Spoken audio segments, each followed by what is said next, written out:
روزے پہ جو شرائط ہیں وہ یہ ہے، پہلا شرط یہ ہے کہ آدمی مسلمان، ٹھیک ہے۔ دوسری شرط یہ ہے کہ روزہ اس پر فرض ہے جو بالغ ہے، عاقل، بالغ، یعنی جو بالغ ہے۔ اب بالغ کب ہوتا ہے، اس کے تعلق سے چند اقوال ہیں۔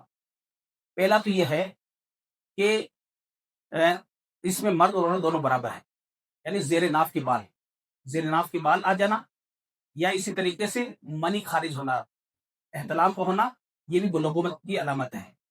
یا اسی طریقے سے عورت کے معاملے میں ایک چیز الگ ہے، وہ یہ ہے کہ حیض کا خون آنا۔ بچے کو جب حیض کا خون آنے لگ جاتا ہے تو وہ حیض کا خون آنا یہ اس کی بلوغت کی علامت ہے۔ تو دوسری شرط کیا ہے، روزہ کس میں فرض ہے، بالغ۔ دوسری شرط بالغ۔ تیسری ہے عاقل بھی ہونا چاہیے، پاگل، مجنون، دیوانے اس پر عبادت فرض نہیں ہے۔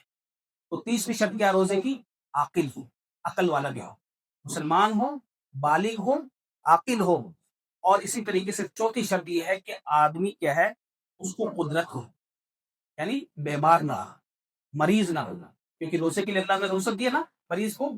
اور اسی طریقے سے وہ آدمی مقیم ہو، حالت اقامت میں ہو، یعنی اپنے مقام پر ہو، کیونکہ سفر میں جو ہے اللہ نے اس کو رخصت دی۔ تو یہ چوتھی شرط ہے۔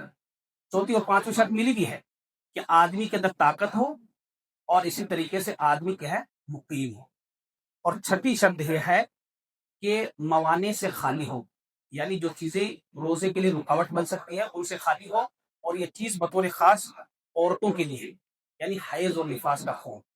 اگر عورت کو حیض مہینے کے جو پیریڈ ہے وہ آ رہا ہے، یا بچے کی پیدائش کے بعد بھی جو خون آتا ہے جسے نفاس کا خون کہا جاتا ہے، اگر یہ چیزیں ہیں، یہ پیریڈ عورت کا چل رہا ہے، تو اس کے اندر وہ روزہ نہیں رکھے گی، وہ بعد میں روزے کی قضا کرے گی۔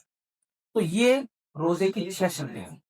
روزے کی 6 شرطیں ہوئی، مسلمان ہونا، اسی طریقے سے بالغ ہونا، عاقل ہونا، اور اسی طریقے سے آدمی کیا ہے، اس کو قدرت ہو، مقیم ہو، اور اسی طریقے سے موانع والی چیز، جو مانع جو چیزیں ہیں جو روزے کو کرنے کی سبب بنتی ہیں، یعنی حیض اور نفاس کا خون، یہ عورتوں کے ساتھ میں مسئلہ خاص ہے، تو وہ چیزوں سے کیا ہے، وہ پاک صاف۔